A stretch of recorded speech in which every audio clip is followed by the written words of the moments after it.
that felt very. That was very market. Yeah, felt very markety. But this is but very. Yes, I guess we're going that way. But we need your. I walked in today ready to not make a fool of yourself. And then proceeded to do that as the first action in the podcast. It's like that. Have you watched The Office? Of course I have. It's like the episode where Kevin walks with the stew. And it's like, this is amazing story. And the first thing he does when he goes to the office, he spills it. I know that one. How to fumble the bag.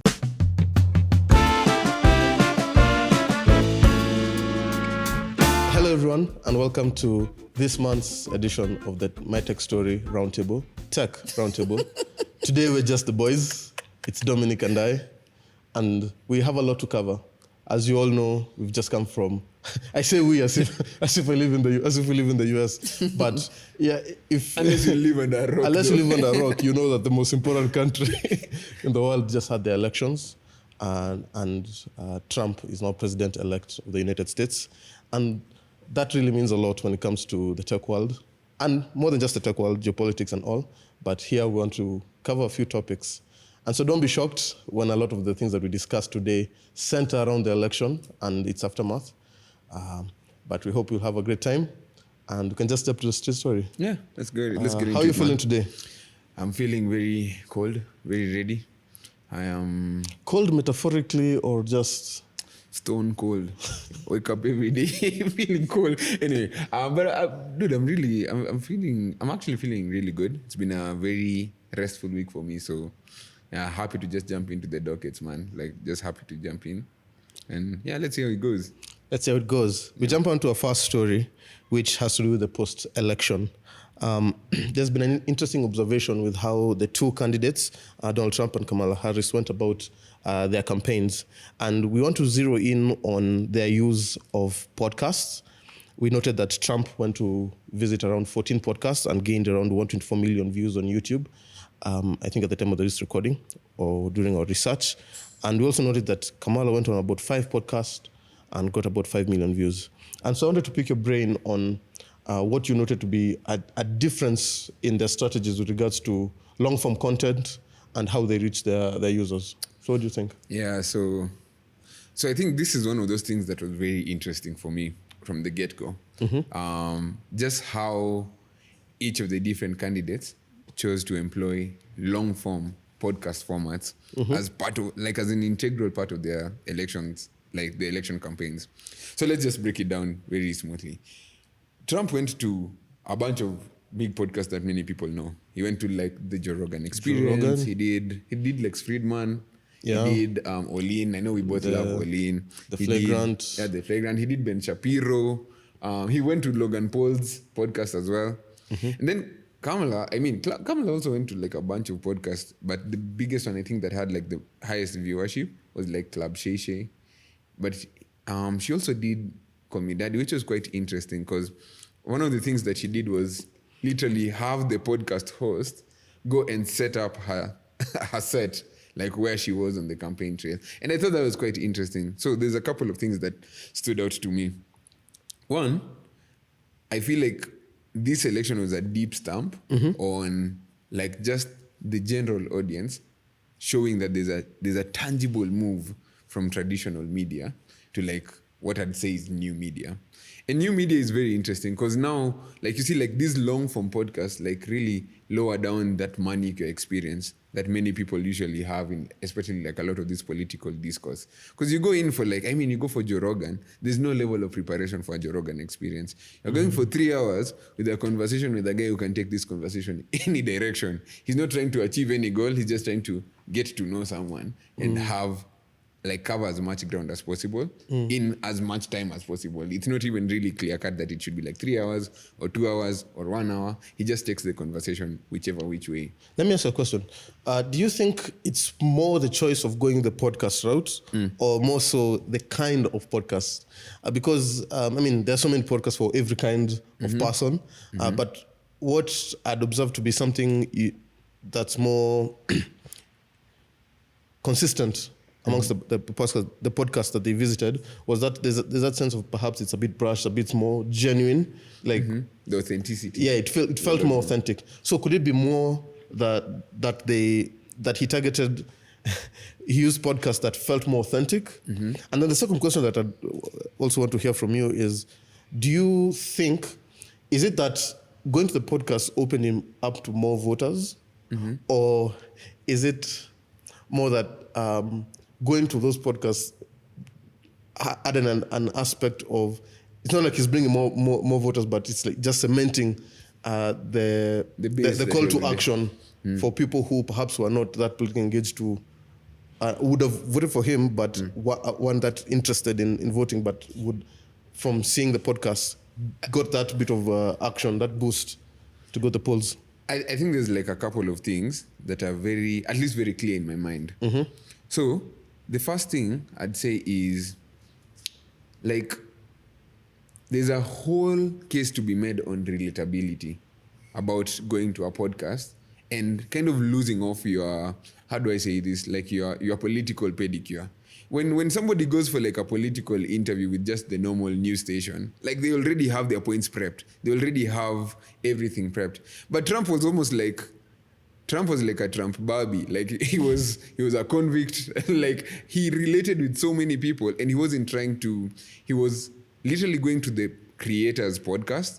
And if it's a comedian's podcast, he's doing a Twitch stream, in the, like, with a bunch of guys in the background. Like, it made him super relatable with each of those different bases. And I think that has to account for something, especially where we're now increasingly getting into an age where media is no longer just traditionally disseminated.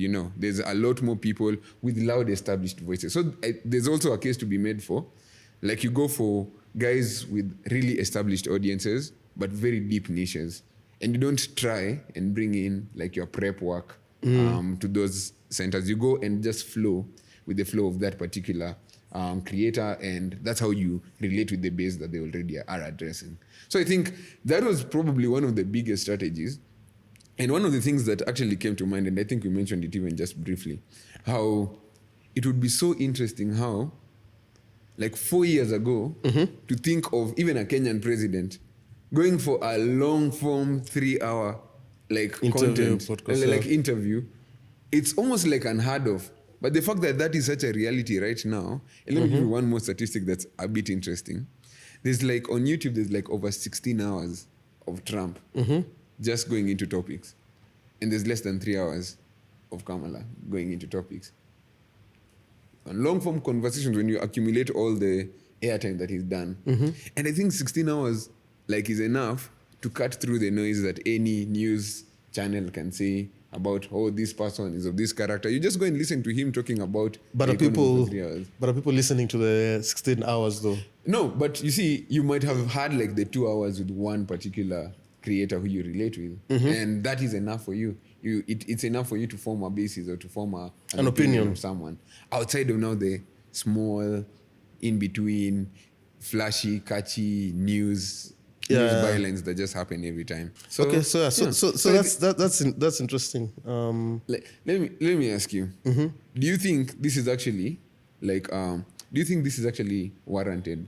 Like there really is a tangible shift. Do you see that affecting like our political discourse here, where you'd see politicians now beginning to move into longer form content, trying to address issues like in a laid back scenario? They're not prepped, they're not fully prepped, they're just chilling. You're having a conversation with, let's say, Ruto for 2 hours straight. I mean, he tried to do like a what was it? Like the X live, the space thing. Yeah.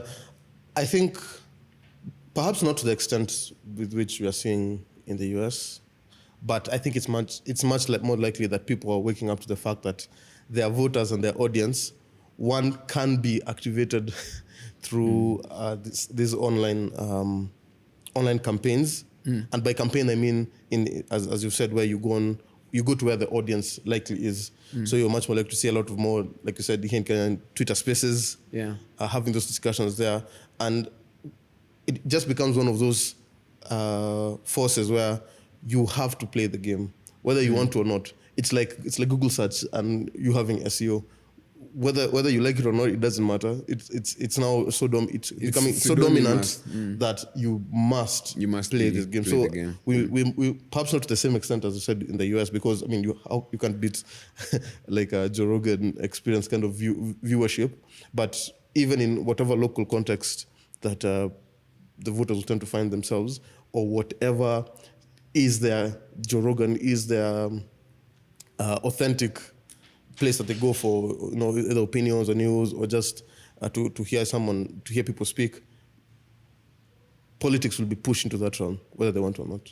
Okay, that's interesting. I just feel like sometimes I'd like to listen to some of these political leaders going hard at it on a very long form conversation of like 2-3 hours, addressing different things. You will just literally gauge the substance that they hold, but in the things that they're saying. I don't know. Yeah, but once again, I still it in my opinion, it still goes more to the trust that they've built with their audiences. The creators have built with their audience. I think it's very easy for anyone to do a 2-hour podcast with someone, but the idea is, can you get thousands of people to trust that what they see is what they get? That it's not like a puff piece or a hit piece on anyone. And I think that's what is being ultimately shown. Is why he chose to go on the specific shows that he went on. Yeah. Okay. I can kneel to that. That's actually agreeable. Okay. So sticking with the election, we move on to Polymarket. Now, for those who don't know, Polymarket is a Web3 platform where people can basically place bets on various things happening, and it came into the limelight just within this election cycle, because people are placing bets on the presidential election in the US. And what really stood out was the fact that it tended to be a greater indicator for who would win the election, as people put their bets on the candidate that they thought was most likely to win. And it tended to be much more accurate than most of the polls. And even more interesting enough is that after the election and all the media press around it, the CEO was arrested by the FBI, if I'm not wrong. Yeah, it was the feds. Yeah, so I wanted to pick your thoughts as well on just how crazy that story is. One, on the accuracy of Polymarket. Two, of course, on Web3 and just the effect. I think we're seeing how this election is bringing everything to the forefront, be it podcasting and in this case bets. So I want to hear your thoughts about it. The free market wheel is moving. I like it. Anyway, I think the Polymarket story was by far one of the most interesting things that I've seen. And very crazy. I'll actually go ahead as to say, in the office, I think we had a wager going on earlier on when the race was still tight. Like, I think at the time it was like 48-52. In favor of Kamala. Kamala Harris was like ahead in one of the bets. And so we decided we were going to place bets, but then we decided against it. And then like a couple of weeks later, when Trump was like at 60-something%, that's when I also jumped in. It's very funny. But let's start by breaking down Polymarket. How does it work? And why is it like so interesting? And why did they term it as illegal? So Polymarket is built on top of Polygon. Polygon is like an L2 for Ethereum. So what that means is that you can actually put smart contracts on, like basically every bet is a smart contract that will be paid out on condition like that you have done a particular action. And it's deployed on a blockchain, so it's decentralized, no one can technically stop it. And then you place wedges on it with stable coins like USDC. And I think, I'm not sure if a bunch of other tokens can be. Anyway, technically anything, if you have a Web3 wallet, you can be able to like wedge bets on whatever. It can be actually whatever topic. So that's one. How regular sports books usually work is that like a centralized team will give you odds, right? And when they give you odds, you place the bet with the odds that they've given you, and the house wins by just making the spreads between those usually those odds, and you get the payout against the odds that you put your money on. So this is in a typical sports book. But how Polymarket technically works is more like a derivatives market or like stock options market. So basically, if we are putting a position, let's say there's yes and no, and we are putting money on the yes, our payout is just as big as like how many people continue putting their wages or their money on the yes. And think of it as a share. You bought this yes when it was at 48 shillings, and then many people kept pumping like more funds at it. So now the yes is worth like 63 shillings out of 100 in this case, right? And some people want to keep buying yeses. They want to put bets on the yeses. So when you are selling your shares, you're making the difference at the point where you came in and the point where you're exiting the position. So it's more like a derivatives market. And the reason why even the Feds like actually termed it as illegal, in fact, there's another open market called Kalshi. It kind of works like Polymarket, but it just barely got regulated. But the reason why I think the Feds came at technically Polymarket is because of, I don't know. Some people call it like the last dying kicks of a dying horse. Because, it is so crazy how when people put their money where their mouth is, it gives you such a true depiction of the current state of affairs. Yeah. And like traditional media, maybe just to take it back to like to the first piece of like the first story in the docket, like every media was very biased on the polling data that they were trying to use. But Polymarket was kind of like free markets. People are putting money like against what is my neighbor saying, who they're going to vote for.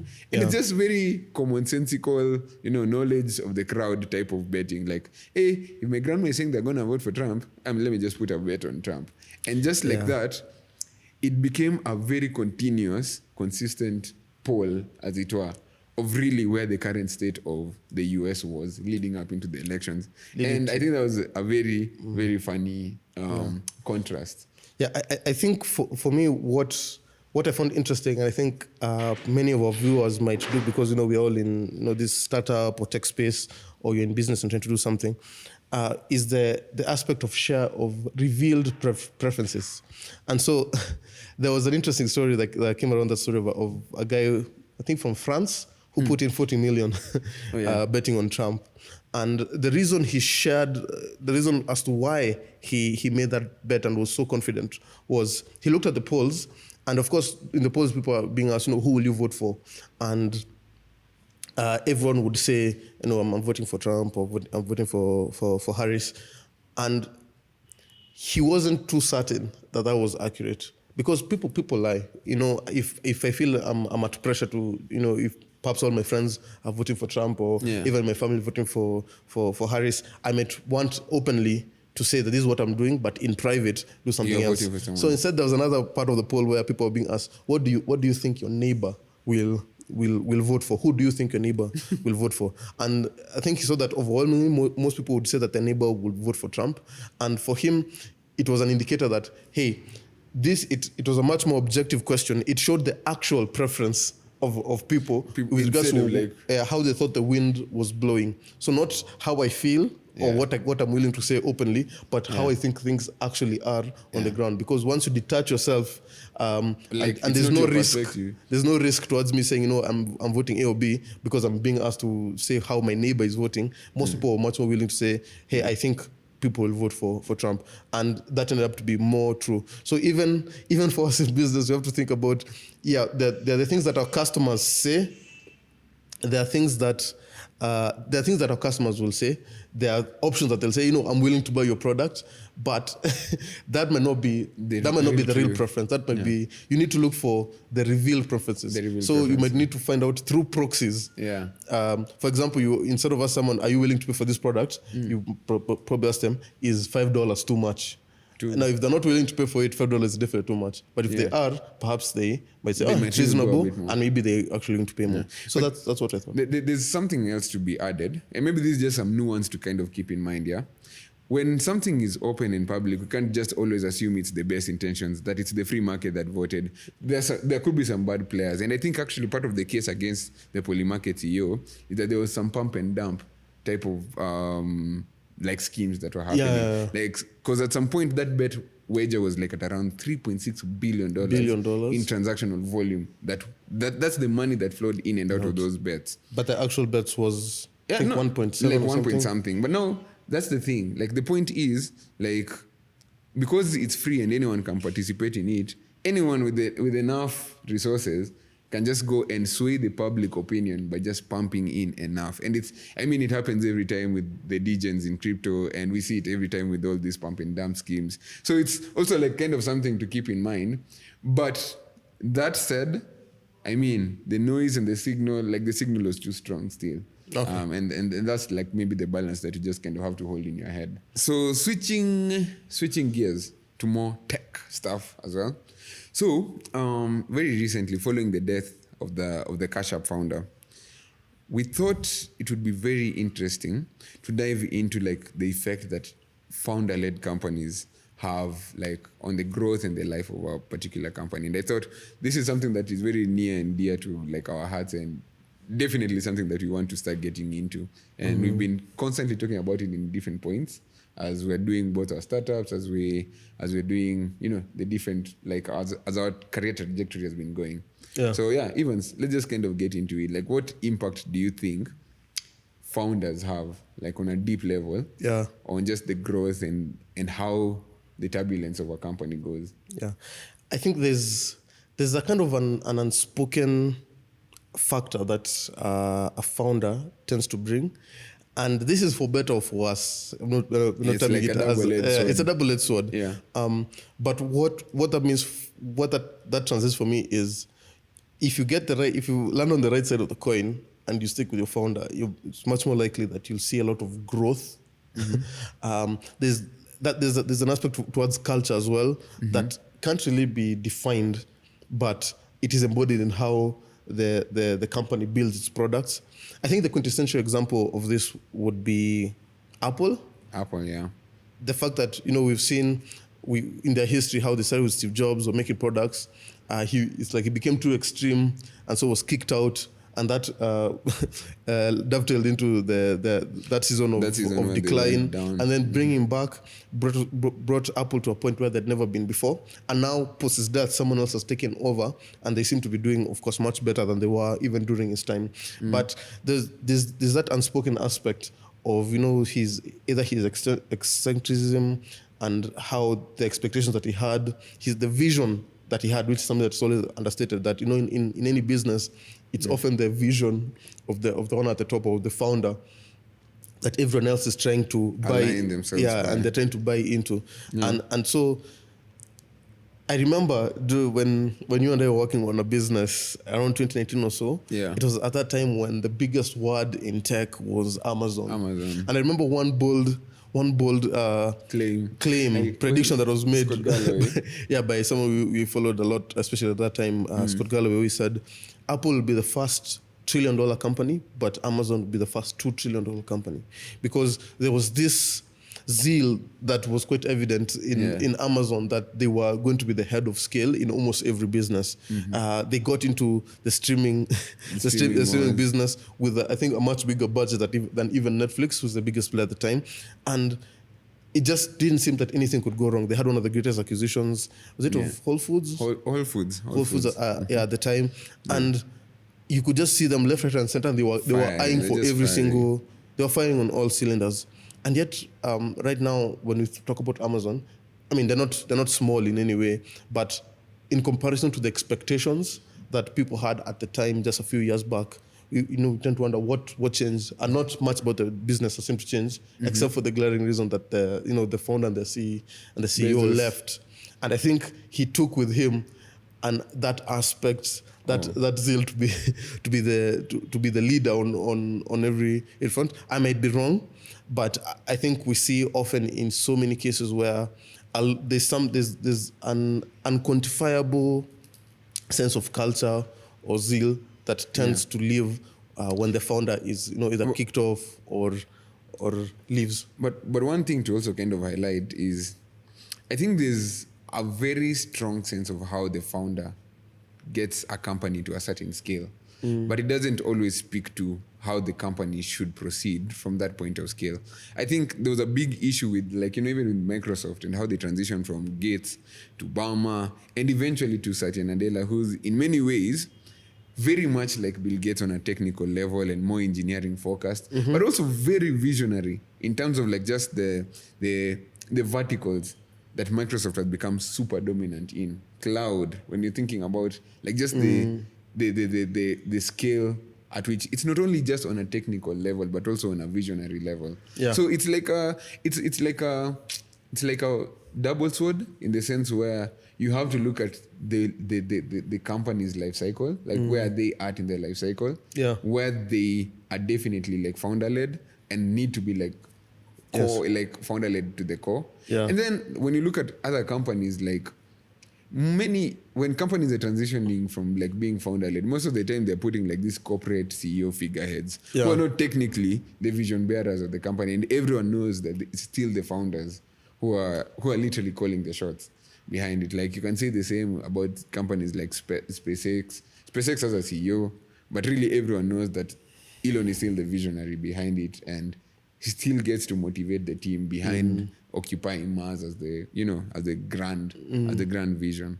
If I can push back on the point that you raised about Microsoft, in my opinion, I think that they went from an engineer to a marketer to an engineer. Yeah. So in a sense, even though it's not the same founder, like I believe an essence of the vision just being with regards to how they went back to that figurehead with regards to the vision or the things that he prioritizes. I mean, from Satya Nadella is when you saw they became much more relaxed with regards to like how close their system is, started taking on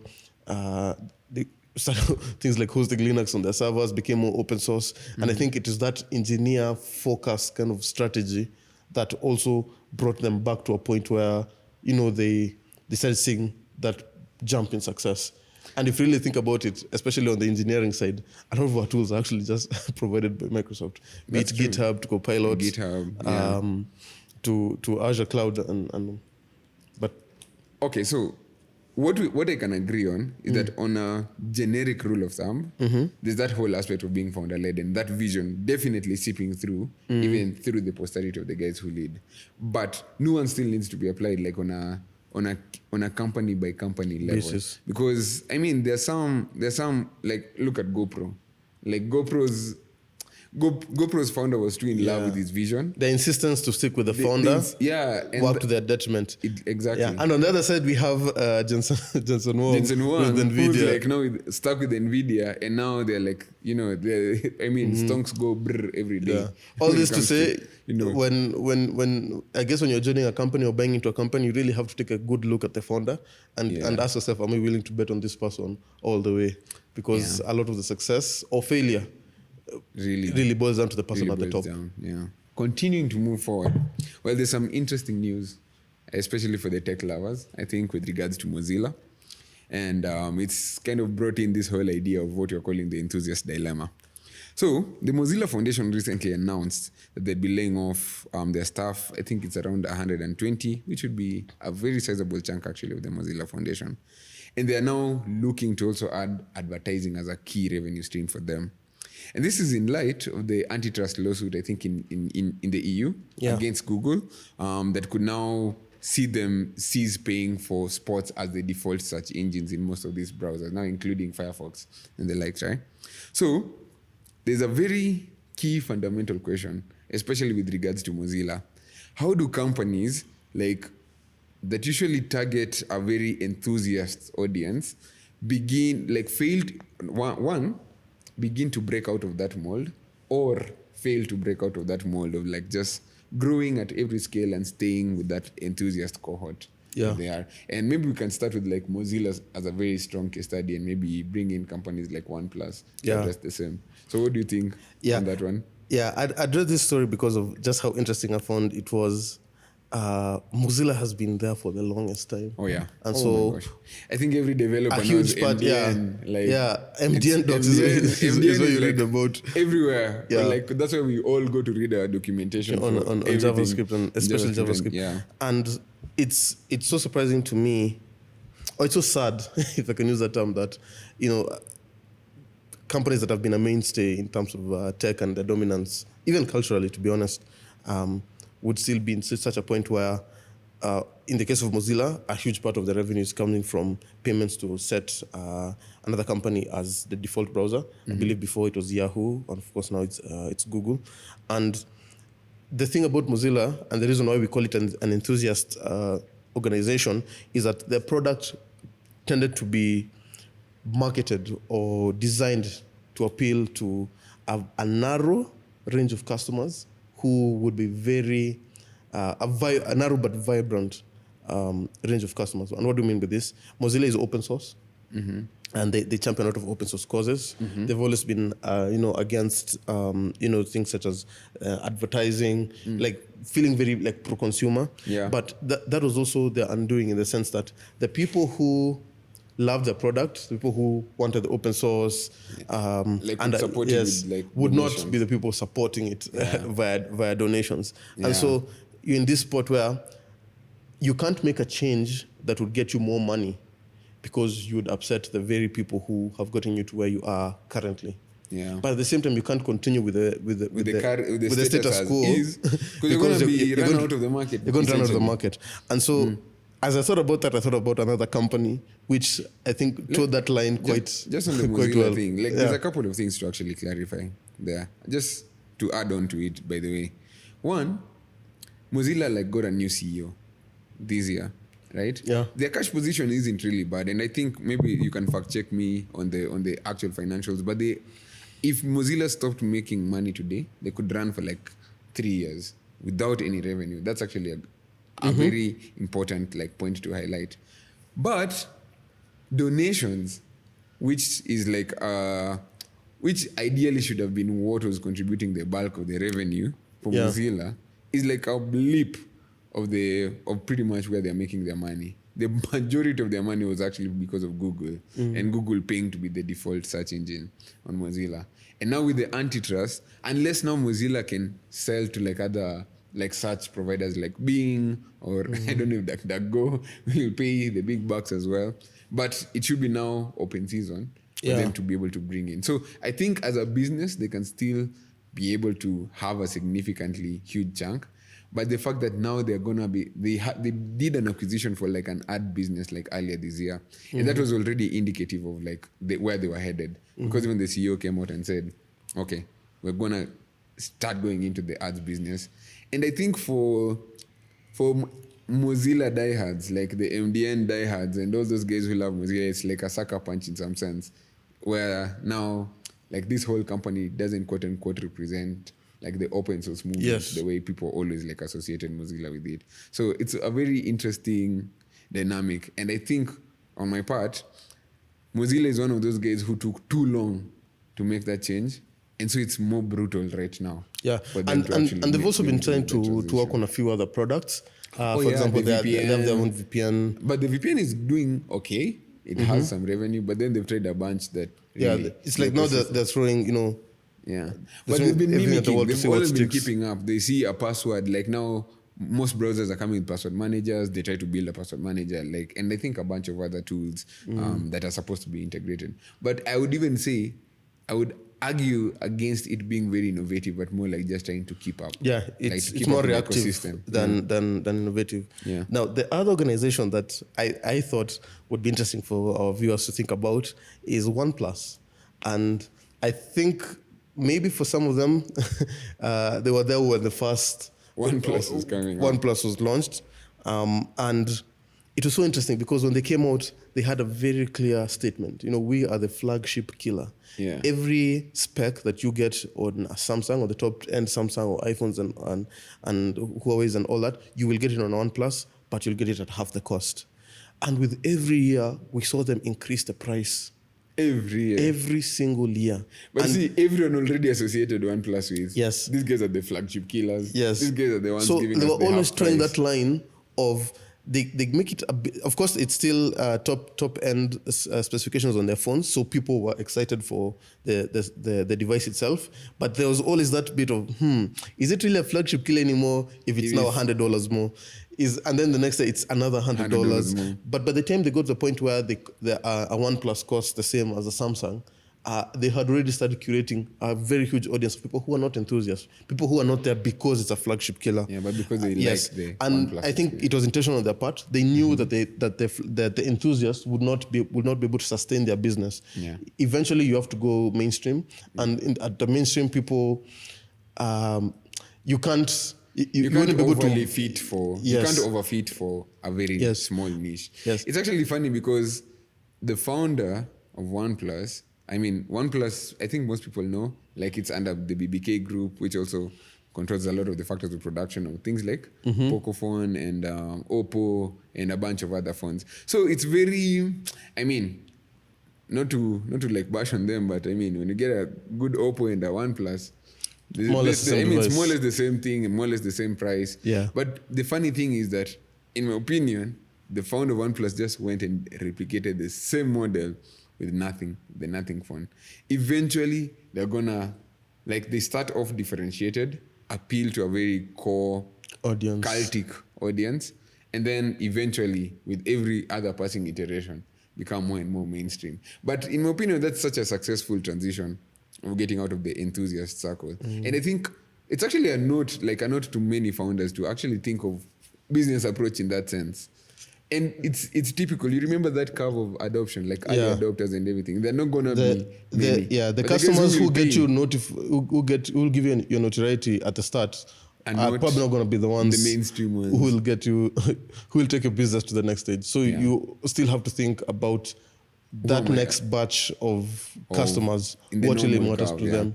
And in some cases, you might have to, don't say roll back, but fit your product offering to be more palatable to more users. But you see, I think it's still something that is very manageable, even when you think of it in terms of like startup notes. Start with a small pond, serve them really well, gain notoriety because of those guys.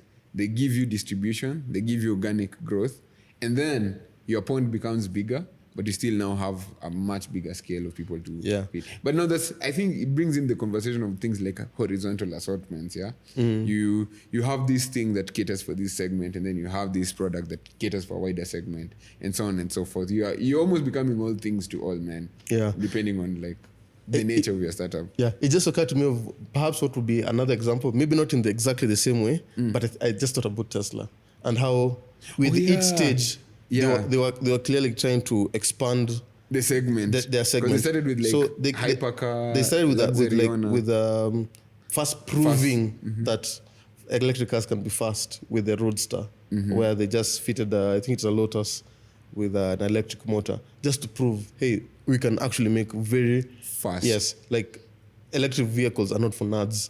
Yeah. And then next they took it to, now we can build an actual electric car from scratch and still have it fast with the Model S. Yeah. So up until that time, it's very much for electric car enthusiasts and for speed enthusiasts as well. Speed and luxury enthusiasts, actually. Yes. So very pricey. They added those people to their roster. They didn't go straight into the mass affordable vehicle, because next they went to like the family, where they're proving, hey, we can actually make a really fast, really big car that, I mean, the Model X was just them flexing on engineering, that we can engineer a very practical car. Practical, fast SUV. And now, to the point where they got now, of course, skipping past the Model Y, where they got the Model 3. I think the 3 came before the Y? Yeah, Model 3. Sure. Is it Model 3 then Model Y? I think. But by the time they go to something that's more mass market, they already made themselves a household brand, where people want to get a Tesla, because it's not just for speed nerds, it's not just for electrical enthusiasts. It's now a cool brand to have. Yeah, maybe this is a topic for another day, but a cool thing to explore would also be the fact that Rivian, you remember Rivian? Rivian got acquired by VW, and now VW is using like Rivian software in a lot of the production of their cars, and that's gonna be super interesting. I can't wait to see how VW is gonna be like adjusting. But I'm very big on German brands, and I think how they got appended by Tesla is so funny. To this point, it should be like a case study for you. Yeah. Okay. Let's move on. Yes. Now we go back to the elections, and for those in the audience who feel as if this is stirring, hey, we could be talking about AI and AI slab. So, but we're not. Now we found another dead AI horse to beat. Interference in elections. AI interference. That's tune in, subscribe, like, follow us. You never know. We just talk about AI and elections. Yeah. Now we go back to the elections, and we're talking about the X-odus. There's been a seismic shift happening in social media right now. Bluesky, barely 9 months old, has gained over 2.5 million users in a week, while X continues to lose as a major player in social media. I'd like to hear your thoughts about this. I, from where I stand, feel a bit bearish on these new companies, but I would want to hear from you. I'm not bearish. I'm just realizing how much social media applications go beyond just the tech itself, but really just the intention of people, right? So let's just put the numbers into context a little bit. So Bluesky, which is like an X alternative, has reportedly doubled their user base in like the last 90 days. Threads is reportedly, actually no, it's kind of confirmed, but Threads are reporting like around 275 million monthly active users right now. And I think Zuckerberg in like one of the press conferences was even saying how they're probably going to be now adding ads into Threads as of next year. And you can never even like really just discount the power of Threads because of the cross-linking and how they're cross-selling it with Instagram and the whole Meta ecosystem, right? So Threads is a really, really big competitor. And then one thing that I've come to realize is X has a very interesting like dynamic where it's very fragile to politics. In this sense, in 2020, Trump gets banned, right? Mass exodus at the time. People go to, I think, was it Truth Social and all those other many apps that keep coming up. Elon buys X because he's saying free speech free speech for everyone and everything, right? And now, guys who are polarized on the opposing side of the winning side right now are feeling that their voices are not heard, are feeling like now X is more polarized on the right side of things. And so I think that's also like a huge aspect of like what's now just driving the exodus, as it were, from X into like, Bluesky and Mastodon. And I'm kind of getting to this point where like I feel like if your platform cannot respond to always going back to neutrality, it will lose. The only reason why I can agree with you being bearish on these other platforms is that the intention of these platforms are purely to have voices on one side amplified, right? Yeah. And so they're never going to be big because they'll never have true like discourse happening. X, on the other hand, I think will go through a phase where now it will become more polarized towards the right and then eventually become more centered. Because whenever one side has massive overplay, I feel like there's almost like a public lashing of some sort. There's a response. It's like, it's almost very cyclical as well to just the waves in politics as it goes, yeah? On one side, there's very right-wing nationalist policies going and taking, the trend. And then there's a weeping, and then more socialist policies begin to rein in. And then everyone now begins to regret in the next cycle how, we maybe put our chips into one bag too much. And so there's always a battle of trying to bring everything towards neutrality, towards the center with every election cycle. And I feel like social media apps represent that. X kind of represents the same, in my opinion. And I think, to make a bold prediction, like I think it's going to be heavily conservative. It's going to be heavily anti-woke for the next 4 years. And it's going to be to the detriment of X, actually. Okay. I think I'm a bit different, or I'd like to differ with that opinion, because I think X has the first mover advantage in that it had a lot of its customers before this shift towards more polarization with regards to politics. And I think that will work to its advantage. I'll point out the fact that we've had so many spin-off applications before, where people, because of the current trends or the current temperature, political climate, move. We've had Truth Social launched by Trump himself. We've had Mastodon before, and there've been so many other smaller. Threads boasted like the highest growth in a single day, and just crumbled in like a month or so. Crumbled is arguable. Crumble is very arguable. Crumbled in light of how many users they had on day one. Oh, okay. Fair enough. Yeah, and so the idea that what I'm seeing to be the current trend is that you can't build a new social media off, I don't call it an echo chamber, but a section of who have an ideal vision with regards to like politics or whatever it is, the reason why they left the other platform. And that happened, that cuts across both sides of the aisle that you want to see. Because right now, if you go to social, I'm sure it's the same kind of content over and over. And that does not lead to... But I want to push back on that. You are the one literally saying about how being founder-led is a big aspect of how a company literally experiences its trajectory and growth. Elon acquiring X by far has been like the biggest effect on X's profile in terms of moving the discourse from being woke to being anti-woke.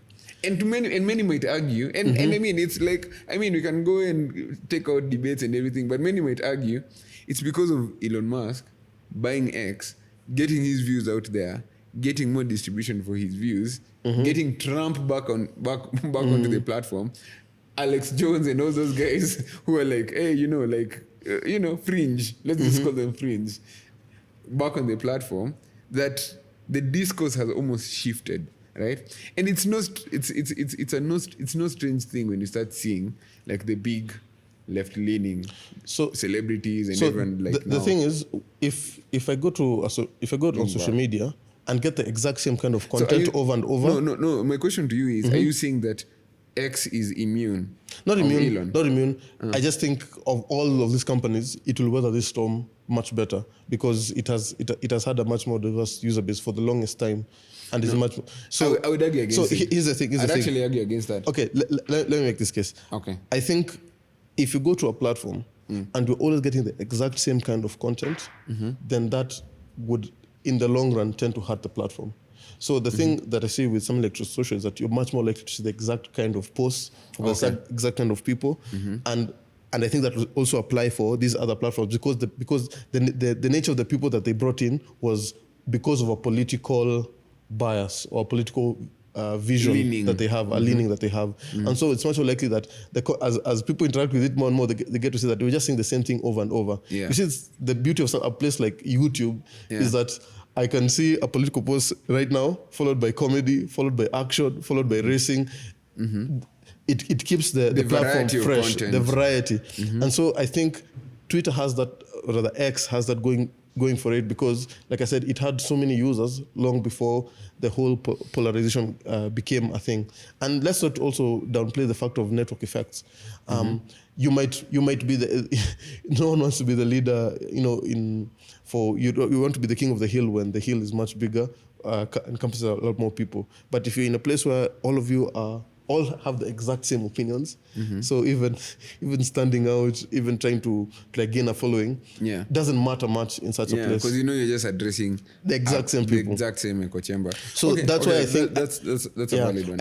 I'm not saying that it's going to thrive or it's going to get big. That I don't know. What I do think is that it is much more suited to weather this political storm or bias storm much better than all these other platforms. Okay, that's actually quite interesting. Thank you. So do you want to close us out with the comments? Yep. So we encourage all our viewers to please post your comments, post your thoughts. If you like the video, hit a like. If you love this video, send it to someone who will enjoy it. If you don't like it, send it to your enemy. We'll take whatever we get. But anyway, so there's a bunch of comments that we'd like to kind of get into that some of our audience have raised, and we just wanted to have a quick chat about it, with the remaining time that we have. So Coco Drip 2137 dropped a comment. First of all, I love that. I am definitely using this in one of my gaming profiles. But anyway, please enlighten us about the software developer hiring market, because currently it's traumatizing. Why do I need to make 500 job applications only to land one unpaid internship? So actually, let's start with the lead engineer here. Let's talk about your application process. Maybe how that looked like for you. Maybe it would help someone like him. Yeah. So first and foremost, the hiring market, I agree, is brutal. I don't think I can sugarcoat that anyway to make it sound. I'll be doing a disservice to say that it isn't or that it's easy. Even for me, when I was applying for jobs, I went to so many applications, got so many rejections, failed so many interviews, did so many take-home assignments, which I think I'll go on the record and say I'm never going to do any take-home assignment ever again. I'm saying this now so that I never back down. You're sticking your Yes. foot on the ground. And as well, let me point out that there might be a number of market forces happening. People talk about the tech layoffs. So you have an influx of people who are looking for a job, who've come from big companies, and they're applying for the same job as you are. I think secondly, and this, I think engineers think this is a pro, but for me, I actually see it as a con, and that is remote work. The fact that our work can easily be done remote means that you are actually at a worse position when you're trying to get new roles. Yeah. Because remember, there was a time I went to apply for one of these big companies, and the moment I just hit submit, and I think it was a freshly new post, and I'm like, hey, I am now me and 1,000 other people have just applied. So now I'm not just competing with people locally, I'm competing with people across the world. And for many organizations, they're seeing that as a cheaper way of getting talent. And so what that means for us is that perhaps it's much better to filter opportunities by those that want in-person visits, because that will tend to lower the range of your competition. At the same time, as well, we've seen so many markets, so many people being trained. That's not a bad thing. I have no problem. We don't want to keep anyone into getting into their dream career, but we have to also acknowledge the fact that as more and more people get trained, then it increases the number of competition. And so you have to really work hard at standing out. Yeah. And here's the thing, I think there's also a power law dynamic here where it's very hard to get your first job. It gets a bit easier on the second one or the third, and by the time you get to a place where people will be calling you to give you that offer. I think an advice I'd give someone is, if you can, try to take your prospecting outside of online. What I mean by that is that you need to find people on the ground, because that's your only way of escaping. Like, we got to a point, and now to bring AI into this conversation, we have AIs sending resumes and AI is receiving resume. So now it's like there's no human involved in this process at all. Yeah. So you want to look for these events, you want to look for people, you want to connect, you want to put a lot of your work out there for people to see, because you're trying to escape going through like the online route, because then it's just you against thousands, if not hundreds of other candidates. Yeah. And so try to find people, try to look for these events, show up. Funny enough, that goes a long way. Yeah. And at the same time, there's that perseverance that you have to go, especially when you're starting off. It does get better the moment you're able to learn that first role and able to build upon that. Take any opportunity you get. So, as I said, even that unpaid internship, if it's an opportunity at the moment, just take it, because you'll be surprised how the network that you build from there might actually lead into what is your next opportunity. Yeah. And like I said, the truth is, it's a competitive market. So at some point you have to take a role that you may not necessarily want to, but use that to build up and plan for what's next. Yeah. So if you can, take it offline, meet people, talk to people. I think that's for me what I think would be the best advice. Yeah. You still have to persevere. I think there's no two ways about it. Yeah. For me, I think I'd note that between roles, I'd spent like maybe a few months. Yeah. And so it's a few months of you wondering, hey, what's wrong with me? I think I have all things fighting going. That self-doubt. Yeah. Fighting that. Trying to fight the self-doubt. Yeah. But just hang in there. Yeah. Yeah. I think, first of all, that part of your answer actually ties into the next comment. But maybe just to kind of add my voice to practical tips, like on like landing jobs, I'd say it's not enough to be good at what you do. You must work on how you stand out in the pool that you're in. And what standing out looks like depends on what you want and what role you want. So standing out, and this is actually something that's very interesting. Like, I see this dynamic when you are, let's say you're on the hiring perspective of things. I usually see this dynamic very differently when, let's say, you're hiring for particular core roles in tech. Let's say if you're hiring for design roles. I noticed even as a market how, like, let's say folks from Nigeria approach design applications against people from Kenya and against people from SA is actually quite different. You'll see how well they position their portfolios, how well they're able to like articulate exactly the value that they can bring. And I think part of that standing out and part of that prep work is, one, in like knowing your target, like where do you want to go and what jobs you want to apply for, and two, figuring out what's the extra thing that makes you stand out in those particular kinds of roles. Maybe it's certain projects that would stand out. Let's say you're applying for like a React role or a React software engineering, like front-end software engineering role. Your portfolio needs to show very strong cohesion with like the hiring manager. You don't always have to overfit for every role that you're hiring for, but you need to show very strong correlation, and that's part of the standing out. I think networking is a big one because some of these things are actually not found in the hiring boards and the job boards. It's actually found between people. I'm going to stop you right there because you're speaking about, you're answering the next comment. So okay. I'll do it justice for me to read that comment out first. This is from David. I'm not going to read the second part. I think I don't want to butcher it. So, David, you know, you can do better at your username. I'm just kidding. So, David asks, can you share tips on how to network with people in the field of tech? Can you share tips with how to network with people in the field of tech? Let me just start by, start with yourself, man. Don't be boring. Like, one of the biggest problems about, I think, networking, in my opinion, is it easily gets old. There are two people that I would probably like to help here in addressing this. There are guys who go for networking events for the sake of going for networking events, to get known, to know people.